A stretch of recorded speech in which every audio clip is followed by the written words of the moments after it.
Okay, boys and girls. So now that we've read that page, we read page 33. My question was approximately how many Native Americans and how many tribes existed in California before the settlers arrived? And if you look at the very first paragraph that I read, it said approximately 300,000 Native Americans, more than 100 tribes. So that is a lot, boys and girls. That is a lot, 300,000. Okay, let's move on to our next page.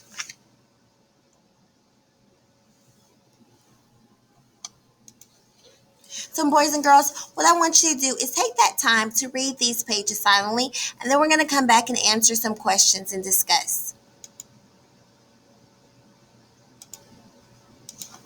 Okay, welcome back, boys and girls. So I hope that you really enjoyed reading page 34 and 35 and learning about the tribal life in with these tribes and how they use trade and canoes in different ways, and how they lived everyday life and how they even again weaving and different important skills in their daily everyday life and food and just basically again getting. I know Miss Rogers has said it 50,000 times, but getting a glimpse of their everyday life. So how they lived from day to day. And so my question would be, why were canoes an important part of the culture and lifestyle of nearly every tribe in Canoe? So why were they important?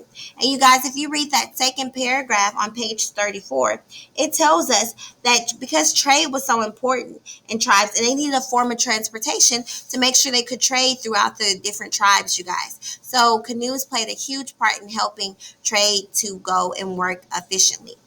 Okay, and then also another question I have, you guys, after reading page 34 and learning about their weaving and different skills that they did, is how did the tribes of the Central Valley adapt their canoes to their environment?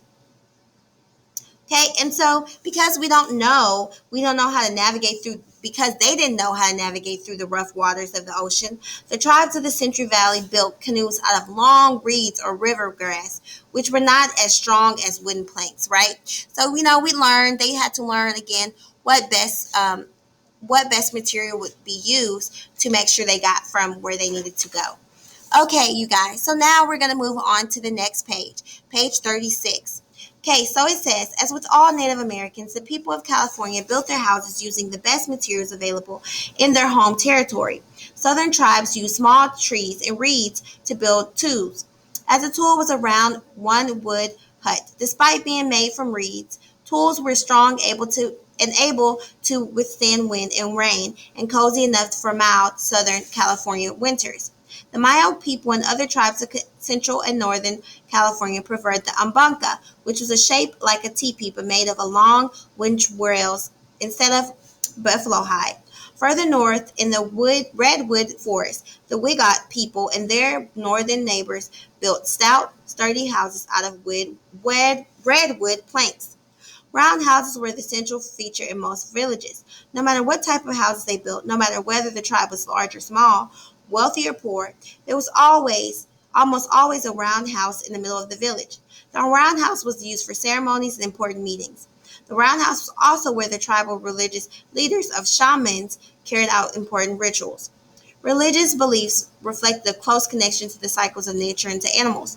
While all tribes had unique beliefs, myths, and rituals, the people generally believed that they shared a special kinship or bond with other living things, and they felt fortunate and thankful to live a place with so many resources. Wow, boys and girls. Again, this shows again their culture and their religion and how um, they lived and believed, how they were so connected to their nature, and believed they were all everyone was connected, nature, animals, all things. Okay, boys and girls, I want you to go ahead and read these next two pages where it talks about the rituals and ceremonies that they performed in these tribes.